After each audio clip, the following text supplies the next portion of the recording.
Welcome to Sensible Health Solutions, the show where we simplify health and wellness. Join your hosts, Hallie Fields and Dr. Scott Luper, as they share practical tips and expert insight to help you navigate common ailments, nutrition, and overall well-being. Tune in for straightforward advice that empowers you to live a healthier life.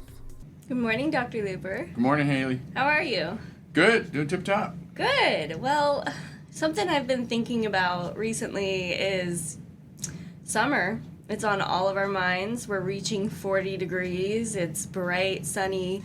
The sun's staying out until 9 o'clock at night now. Yeah, the turn has come. And I am not where I wanted to be in regards to my weight goals.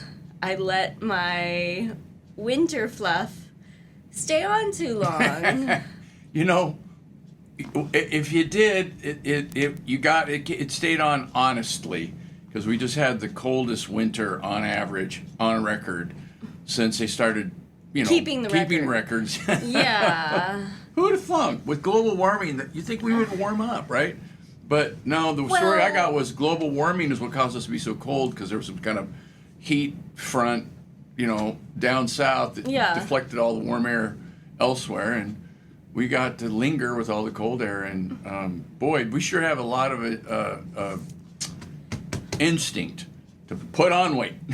Yeah, well, and my exercise was off. I didn't get out and ski as much as I have in the past.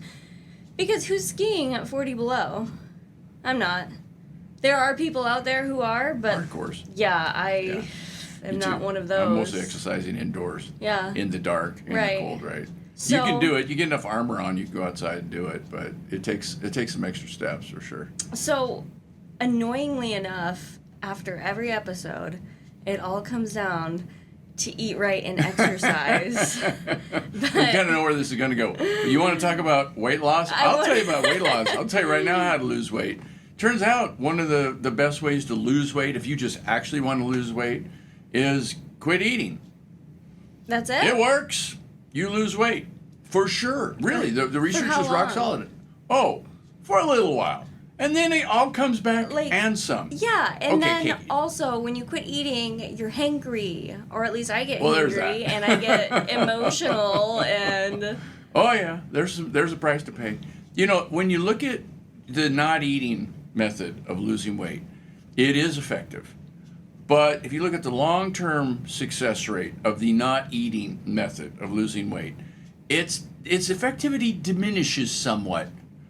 The effective rate of just not eating and then starting to eat again and keep your weight off is 2%. So it's 98% chance of failing and a 2% chance of succeeding. That's pretty low odds. I don't really recommend that. We have had lots and lots of diets that have come by, in our community, and we're here to serve. We're here to help people, and so we look at the various things, the hormone shots, HCG shots, and the ideal protein diet, and the South Beach diet, and the Mediterranean diet, keto diet, whatever, there's a zillion different diets. Keto diet, that's the diet that lots of stuff, carnivore diet. There's all kinds of diets. Mm-hmm. And what I've discovered is if the diet is a lifestyle and you can stay on it forever, then it works. Yeah. You can do it. I mean, I'm not going to say it works for everybody, but, if it works for you, then it works. But if you plan on doing it for a little while and then going back off and doing what you did before, it doesn't work. It just won't work. And that's what I hear about keto. People do it, and they lose a bunch of weight, and then they go back to eating regular, and then they put all the weight back on. Yep. That's it. That's the thing. So let's talk about why you would want to diet, because this is going to take, whatever you're going to do, is going to take some effort. So you want to be clear about what your motivation is. Mm-hmm. So you got some ideas about why people would diet? They want summer bodies. They want to look good in shorts. They want to go look good in swimsuits. Yeah. They want to be, we call it vanity, but sun. Vanity sells it short. What we want to say is, we have an instinct to mate. Right. To hook up, right? Yeah. And to, have the species continue on. So there's this scanning program that our brains do, looking for the best there's available, and we'd want to be in, the better than average for sure. Maybe in the top 10%. Wouldn't that be lovely? And so there it is. There's a a real life, as real as it gets, reason to be slender. Just call it what it is. This vanity thing turns out to be real. Okay, now if you're his thing, but if you're already married and you already had your kids and everything's already worked out and your DNA is happy and satisfied, the species is continuing on, right? Right. And your contribution to Yep. future generations is all set. Then why? Health. Yeah, longevity Yep. and feeling good, just having the energy to do And it. being able to keep up with your kids. If you're too heavy, it's hard to get around. It's hard to go upstairs. It's hard to run. It's hard to, do a lot of different kinds of things. It's hard to do sports. It's hard to breathe sometimes. I had a patient came in yesterday. Said, Dr. Luper, I have too much weight around my middle, and it's hard for me to catch my breath. It's hard for me to take a deep breath. There's just like pressure around my abdomen, like that, right? Mm-hmm. Though it's interesting, health, it's real. Again, it's real. This thing where if you're more slender, you're more healthy, but not as much as you'd think. That's weird. You'd think it'd be more, and it's not. It turns out that people are pleasantly plump, do fine. They live long, they are healthy, they got energy, they do everything they need to do. You actually, from the health perspective, don't need to be as skinny as a twig. And you do fine, really. Yeah. The research has been rock solid on this. Now, there's different kinds of weight. There's the weight around the middle, the apple shape. Right. That's more detrimental to your health. That's more associated with blood sugar problems, more associated with diabetes, more associated with heart disease, more associated with stroke, cancer, all that stuff. So there's a shape. If you're all around the middle, yeah, it's a problem. Now, if you got your weight on your hips, right, down low, you get the pear shape. Slender on top, weight on the bottom. That, and there's exceptions and excesses and those kinds of things. Remember, everything I say is oversimplification. Sure. It has to be, right? As I'm telling you these things, I'm thinking the exceptions. Nonetheless, push exceptions aside. On average, way more than just on average, in general, that's a better way to say it. People who put their weight on down low are fine. Okay. It's not a health problem. And I've heard, too, that your muscle mass in your quads and in your legs is directly associated to longer longevity. Yep. Yeah. It's a sign of health. That's what it is. It's a sign of your ability to manifest effectively in the world. Do stuff. Accomplish things. Yeah. There's a confidence that comes from it. There's an energy that comes from it. There's an engagement. So the bigger your quads, the bigger your hamstrings, the bigger your glutes, the longer you live. Right, because there's a vitality that goes along with this. It's interesting. And it's nothing to do with muscle metabolization or... You have to be healthy to do it. Okay. Yeah, true. In other words, you just said healthy. Healthy people live longer. Sure, yeah. Why? Because they're healthy. Yep. Okay, what are the manifestations of health? Your heart works well, your brain works well, your eyes work well, your skin's good, your muscles are good. It's on the list. Yeah. There it is. Okay. That's it. It's a sign of this health. There's other things you can look at as well and measure health. Okay, so if the health thing is there, there's certain situations where it really behooves you to lose weight. There's other situations where it's for good, clean fun. We should just do it for fun. Now, the reason why I want to go into this more detailed analysis of motivation is because some of the options in front of us aren't particularly healthy. Okay, let's just go right to the heart of this matter. GLP-1 agonists. What a great invention that has been. That is the most effective weight loss drug ever invented. You heard what I said? Yeah. Most effective. Without a doubt. The best of any. Better than fen, better than amphetamines, better than anything else that's ever been looked at. And there's a lot of drugs you can take to lose weight. Yep. But they got these, horrible side effects, life-wrecking side effects. Whereas GLP-1 agonists, not so much. Except for, they do have side effects.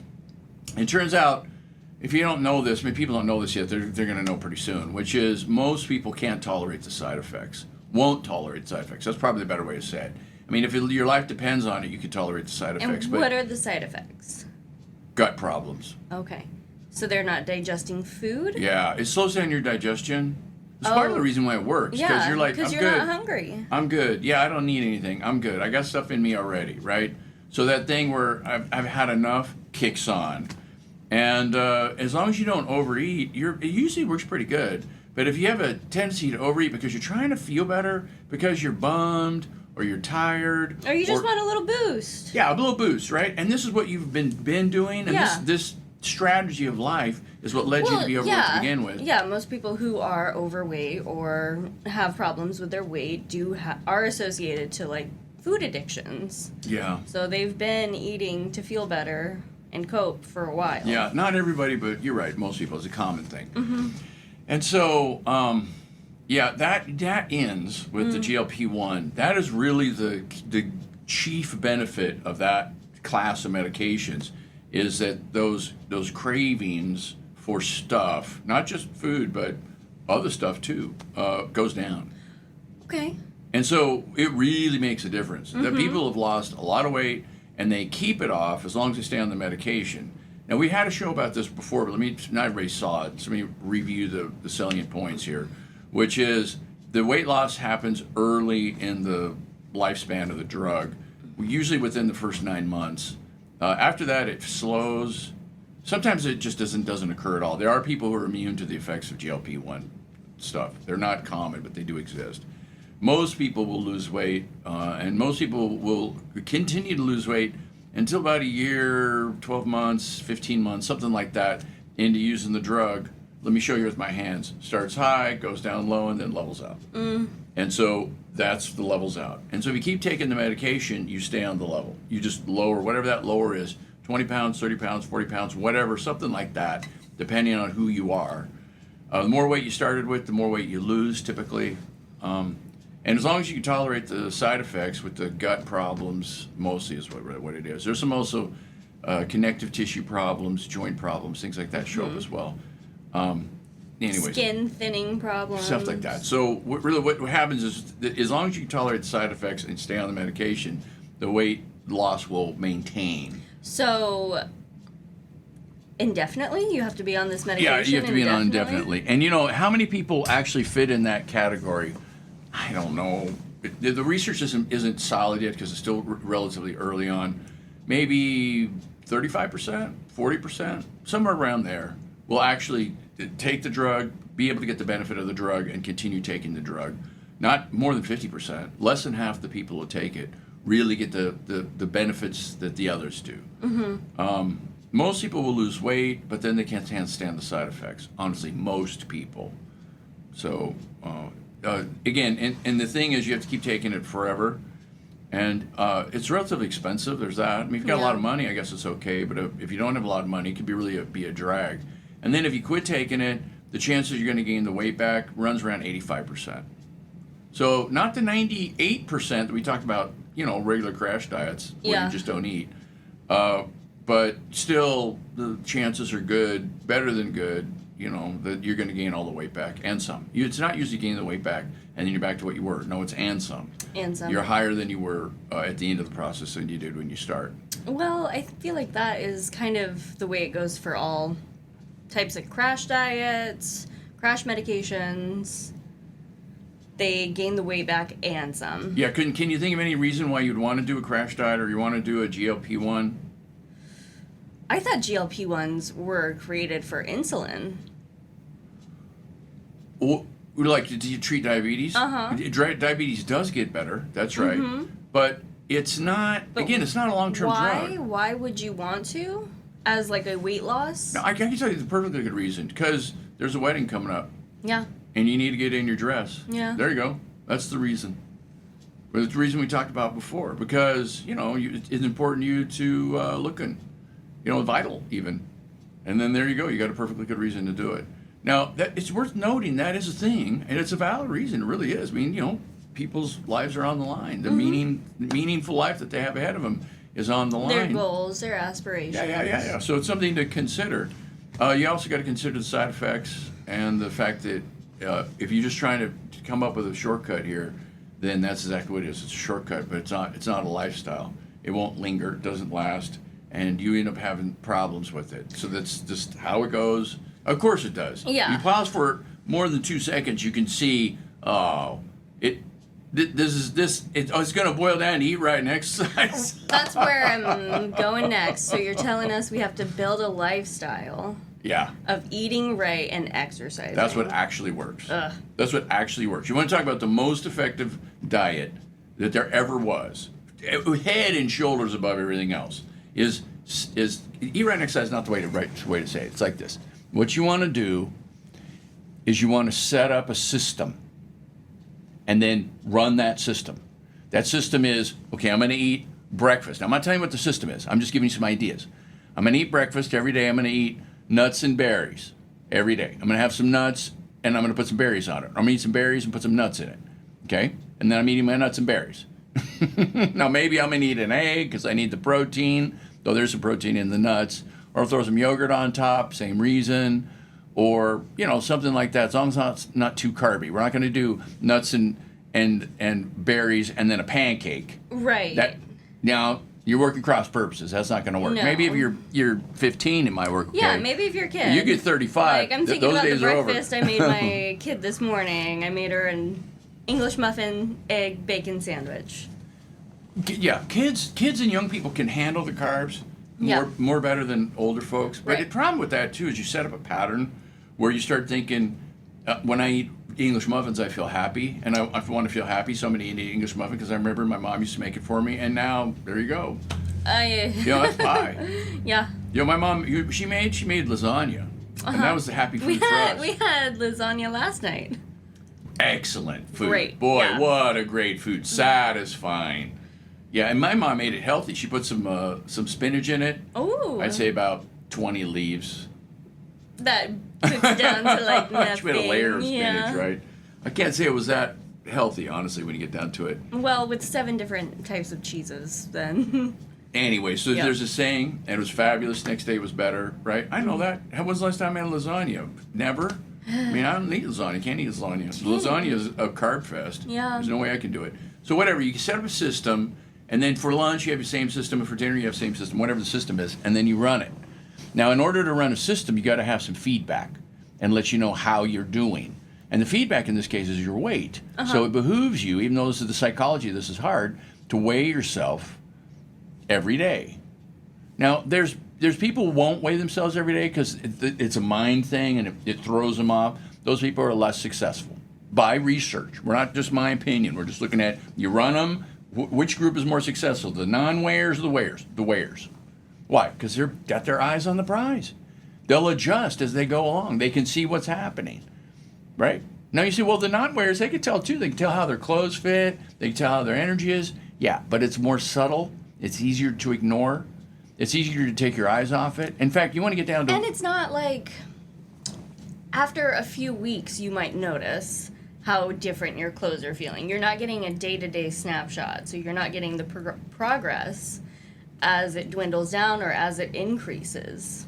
Yeah, so just one day. The problem is day to day your weight goes up, it goes down, goes up, goes down. And so you think it goes up, you feel bad, it goes down, you feel better, up and down, water cycle, whatever. There's a zillion things that affect it. What that is static. There is a hum to our life when we measure things. There's a sort of thing, zzz, there's a background hum. It goes up, it goes down, it goes up, it goes down, it goes up. Now it's not hum to the second, it's hum to the week. Right. Right? There's a weekly, monthly, yearly hum to our lives, right? Even daily, to that matter. I mean, things are going up as the day goes on, but there's a hum. So what you have to do is you have to be able to not get caught up in reading the hum. What you have to do instead is look for the trend. Okay, so with weight, the length of time that has to pass before you could kind of discern what the trend is about a week. Now, if you're really good at reading trends, you can pick it up in about 5 days. But even then, it's dodgy because you're not sure exactly what it is. But a week into it, the pattern really starts to show. 2 weeks into it, it's rock solid. And the best way to do this, to actually see that pattern, is to not just weigh yourself. Okay, let's go back to the research. The research says people who weigh themselves lose weight and keep it off better than people who don't weigh themselves. So this is a real thing. This is the thing we should tell everybody so that they know. Yeah. If you want to know what the answer is weigh yourself. And if you look at the people who weigh themselves And then the ones who either just, think of it, or ones who write it down, or even graph it, the graphers do better than the writers, who do better than the people who don't write it down. Okay, so you need to the more clear, write it down and graph on it. a graph. You want to do a graph. There's two ways to do this. We can get some graph paper from the office supply store, and just start plotting, right? You learn how to do that in school. Sure. Turns out whoever thought you'd ever do that again. Yeah, no, not definitely It's a not thing me. you could do. Unless, working in statistics or something, but... The other thing that you can do is you can get a program on your phone. Type the numbers in, whoop, it buffs up by itself. Yeah. Guess what? So, There's an app for that. Back in the day, before I became a mom, I was a bodybuilder. And I recorded everything I ate. I recorded every little activity I made. I recorded all my weight training, all of my cardio. I didn't go into graphing, but I was losing 2 pounds a week. And that was my goal. So you're in it to win it. Yeah. Yeah, that's what happens. If you're really serious about doing this, you put the time and energy into doing it. So now we're back to motivation. That's why we started a conversation with motivation, because motivation is key. Yes. You have to think, how much do I care? Because that's how much energy I'm going to put into this thing. Right. And when you set up the pattern, it's nice to get some feedback. Is it working? Is this the correct pattern? Right? Right. If the pattern is, I've learned to not eat the whole bag of chips, I'm just taking the chips and sprinkling them in a little bowl, and I'm eating a little bowl of chips. Is that working? Now, sometimes it will. But you're still eating the chips. Sometimes it'll be fine. I'm not saying a chip diet is the best diet. I'm just saying there are different people in the world. Some people can tolerate a small amount of chips and they're fine. Other people eat chips and it totally throws them. Good for those people. They're lucky. The lucky Yeah. few. The majority of us can't eat chips. No. You eat chips and you gain weight. It triggers this I look at hormone chips thing. and I gain weight. That's true. That's actually a thing. I look at them and I gain weight. Let me tell you how it works. Here's the mechanism. You see a bag of chips, and you go, ooh. And so in anticipation of chips coming to you, your body releases insulin. Because your blood sugar is going up. And your body doesn't want to wait around. It wants to be on top of it. Just because we're efficient, right? We know. We're ready, bing, bang, boom. And so our insulin goes up. Now, if you don't eat the chips, you got this insulin going up. What's the purpose of insulin? Is to take sugar and pack it away into fat. So you take the sugar in your blood that just happened to be there from other stuff you ate, and then you make a little bit of fat with that. And so you actually really gain weight from looking at chips. Can't look at chips. Cannot. Except for the classic example is not chips, it's bakery. Because you're walking by, you've been in there 100 times before. Smell they got those things, the puffy ones with the chocolate on them. Oh, it's fabulous. And you can smell them because they're pumping the smell out. And then now you get the full-blown thing. Mouth start to water and your body leans in. That's when you start gaining weight. Walking by the bakery. It's real. It actually happens. We are really designed for weight gain. Yeah. As a we want to species. survive. Yeah, exactly. That's what it is. The one of us who are good, the people who are really good at packing on weight, if anything happens, those ones are going to survive. Yeah. Donner Party, right? We're stuck at this pass. We can't get through. We have nothing to eat. Oregon Trail. Yeah, Oregon Trail, whatever. Stuff, right? Yeah. And then the ones who can live off their fat, they're the ones who make it longer, and then somebody, the weather breaks, and then we get out, and, we lost 4 or 5 of them, but these ones survived. Those ones are the ones who are good at doing this weight storing thing, slow metabolism thing. So if you're one of those people, you got to count yourself among the lucky few, that when everybody else is starving to death, you're gaining weight. Right. Right? Oh, wait. We don't live in that time and then anymore. You're able this is a curse. Yeah, and then the more weight you gain, the more you're able to, procreate. Yeah, so I have a patient who, I have lots and lots of patients who do well with intermittent fasting. Yeah. That's another thing to lose weight. And intermittent fasting sounds like it's a crash diet, but it's not. It's a lifestyle. Yeah. And what you do is you don't eat for periods of time. Either you do this every day. So 8 o'clock, dinner, or usually people have dinner much earlier, 6 o'clock. But then it's fasting for 12 hours after that. Or 15 hours, or 18 hours, or 20 hours, or whatever, some amount of hours. So most of the time, if you do it for 18 hours... Wow, people do 18-hour intermittent fast? Yeah, and it works better. The longer you do it, the better it works. So My thing is I like to take my vitamins in the morning. If I take them on an empty stomach, I get sick. Yeah, you should be eating breakfast then. So if you're going to do an intermittent fast, you're not going to miss breakfast, you're going to miss dinner. Okay. So here's the thing. There's a mechanism here. It has to do with insulin. Again, long-term viewers of the show already heard this explanation, but not everybody's a long-term viewer. So let me just go into it. So when insulin is released, usually in response to your sugars going up, then your body takes the sugar and packs it into fat, and that's what insulin does. It makes fat. If you don't actually need any fat, your body has another hormone that it can release. It's called insulin-like growth factor. It's like insulin because it causes your cells to open up and bring in sugar. But the differences between insulin and insulin-like growth factor is insulin stores calories, insulin-like growth factor burns calories. Now what happens is we have short-term sugars. We have sugar in circulation that's in our blood. We can burn right now, boop, right this very second now. We also have sugar that is almost sugar, but not quite. It's ready to go, but we have to do a little conversion, kind of break it apart, send it out. That's called glycogen. Mm-hmm. But that's like, you count to 3 and you got a little extra sugar. And then there's sugar that's stored deeply in the system where it's going to take, some hours to get out. That's called fat. So fat is not designed to burn in a minute. It's designed to burn if we run out of everything else. Okay? Right. So if you want to not make fat, and that is in other words, if you don't want to generate the release of insulin, then what you're going to have to do is you're going to have to deplete your shallow sugar stores, the ones that are ready to go now, not immediately, but in a moment. If those go down low enough, as soon as you get some sugar in you, your body says, no, and we need to replace our shallow stores. We don't need to pack it away for long term. So do they take it out of the long-term storage? Nope. But what they'll do is whatever you eat just gets packed into the short-term storage. So you got a long-term hopper and you got a short-term hopper, and you eat something. If they're both full, clearly we got enough, it goes to fat. Fat gets higher.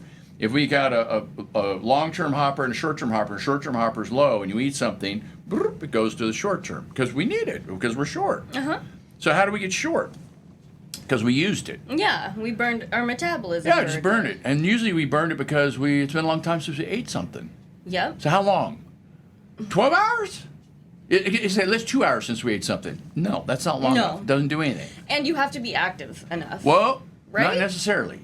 So you're right. If you want to think about your short-term stores, if you are active, very active, you can burn through those short-term stores in 2 hours. I just said 2 hours isn't long enough, but it is long enough. If you're active. If you're running. Yeah. For 2 hours. For 2 hours straight. Yeah, and run 2 hours straight. You're going to deplete those shallow stores enough, and when your body eats something, it's going to pack it into there. Except for who runs for 2 hours straight? There are people who do that. Yeah. They're few and far between. God bless them. Mm-hmm. The regular rest of us don't do that. So what about riding a bike? I mean, we're not going to run. You would do something less. Then we're talking 3 hours. What about hiking? It has to be vigorous. Yeah. Uphill, hard. Now we're talking 4 hours, 4.5, maybe 5, depending on how intense it is. What about if we just don't do anything? We just sit around and do our regular day. 12 hours? 12 maybe hours. 18 if you're one of those people. Okay, so that's how long you should. So it's the same. Notice the thing. Fast. You're depleting your shallow stores. You're either going to do it short and fast and hard by exercising, or you're going to do it longer and easier by lighter exercising, or you're going to do it longer still by not exercising. But it's the same thing. You just lower the intensity, extend the time. And so you get the system where your short-term stores get depleted, and then your body gets the insulin-like growth factor up-regulated. Now, you think this would just last for one go. It doesn't. If you do this enough, it becomes your default. So when you eat something, you just make the sugar stores. Now, eventually you'll run out. If you load them up enough, you lose that default and you switch back to insulin. Your body's not stupid. But if you do this on a regular basis, you give it a poke, you up-regulate that system. So what is a poke? If you don't eat dinner twice a week, typically that'll do it. And you'll up-regulate it enough, maybe 3 times a week. Or you miss 2 meals, 1 or 2 times a week. Or you miss an entire day, once a week usually is enough. Or you miss 2 days. You don't need a thing, just water, for 2 days. That'll up-regulate you for 3 weeks. Isn't that interesting? Yeah. The more intense you do this, the stronger the upregulation. Yeah, duh, of course. It makes sense, right? And so you just got to pick your poison. What do you want to do? You want to not eat for a weekend? Once a month? There you go. Now you're upregulated. You know, it might be a little wobbly towards the end, but you're going to, more often than not, your body's going to, when you eat something, it's going to put it towards the short term, and you're going to burn it. Your system's going to run hotter. You're just going to burn more calories is what you're going to do. Right. Okay. Now, notice none of this has to do with calories in and calories out. Mm-hmm. Not really. This all has to do with your metabolic rate and hormones. Training your metabolic and how to manipulate them and get them to do what burns. you want, right? Kind of biohacks is what it Yeah. is. No, there's lots and lots of people out there still to this day that'll say, yeah, but Dr. Luper, in the end, it's calories in and calories out. No, it's not. I cannot stress that enough. No, it's not. It does not work that way. It's hormones that run the show. You want to lose weight, you got to get your hormones in line. You not want to lose weight, then hormones they'll do whatever, right? There are people whose hormones are solidly tipped towards weight, calorie storage. That's just how they're built. They genetically came that way. These are the superior humans, the ones that don't die. Yeah. Yeah, those ones. They live among us. Mm-hmm. And they don't lose weight. They do everything perfectly right. They don't lose weight. You think they're fat eating cheesecake at night, and they're not. They're living on nuts and berries, and they can't lose any weight. I know. They come to my clinic. I could think of a half dozen of them right now off the top of my head. I have several friends who just don't put on weight. They're perfect. They don't put on weight. Like, well, yeah, no matter the other what ones are they perfect. eat. The ones that don't put on weight, right? Me too. We have patients the same way. Doesn't matter what they eat. They could eat cheesecake for breakfast, lunch, and dinner, and have brownies for dessert on top of the cheesecake, and they don't gain an ounce. It doesn't matter. It just really it's not how the system works. They just burn it all. Well, how's that even happen? I mean, is the whole system broke? Yes, it is. They are broke. Now, you think it's a great advantage because they're slender, right? But it's not. Heaven forbid we run out of food. They're the first ones to go. True. And it's a thing. It happens occasionally. You know, we don't do it Are they so not much anymore. absorbing their nutrients when they eat? They're burning them. They're burning them. They're burning them is what they're doing. They run hotter. Okay. Yeah, they're burning them. They're I just think literally burning them. We could probably go into another episode about this sometime, but I think that's all we have for today. Yeah, let me summarize it. The best thing to do is set up a pattern. And you set up a pattern of food, you set up a pattern of intermittent fasting. And the bottom line here is if you really want to be healthy, you just have to get your head around something. With rare exception, there's those people. But with rare exception, you're going to have to be hungry. You have to plan hunger into your life. You have to choose at some point you're going to be hungry. You're going to be hungry in the morning or you're going to be hungry at night. I prefer to be hungry when I'm sleeping. You know, I prefer to be hungry in the morning, I think, because I can be, like, conscious and, like, aware at night. If I get a craving... Night's hard. Yeah, Evening is hard. I go to my kitchen. Yeah, the best way to gain weight, creative. you could fast all day long and then you eat a lot before you go to bed, you're going to get fat. Right. Because that's how it works. Yeah. Because now you burn any calories and your body's just going to take all that extra sugar and just your pack body's it not into fat. actually, like, shutting down. It's metabolizing food when it's supposed to be resting. It's supposed to be, actually, not only that, it's supposed to be burning fat. Yeah. You're supposed to be going to bed with an empty or near empty stomach. That way you switch into fat metabolism so you burn fat all night long. That's how to do it. You want to get down to it? That's the best way. It's the most painless way is to don't eat late. Okay. Now, you don't know this. Anybody's ever done a diet, that's step number one, don't eat late. Well, you know, when I was bodybuilding, I was eating every 3 hours. And I ate, and my last meal was at 9 p.m. Yeah, there's lots of ways to skin a cat on this thing. Yeah. Again, it's setting up the system. And no, we went through this whole show, we never mentioned leptins once. Well, can't talk about everything. It's only been a half an hour. No, we're going to have to cover it next time. Thank you so much, Dr. Luper. Well, always a pleasure. Thanks for tuning in to another episode of Sensible Health Solutions. We hope you found today's discussion enlightening and packed with practical tips to enhance your wellness journey. Remember, small changes can lead to big results. If you enjoyed the episode, don't forget to subscribe and leave us a review on your favorite podcast platform. Your feedback helps us bring you the best content possible. Stay connected with us on social media for more health insights and updates. You can find us at Sensible Health Solutions across all social platforms. Until next time, stay sensible and stay healthy. This content is for informational purposes only and is not a substitute for professional medical advice, diagnosis, or treatment. Seek medical advice from a healthcare professional for any medical conditions.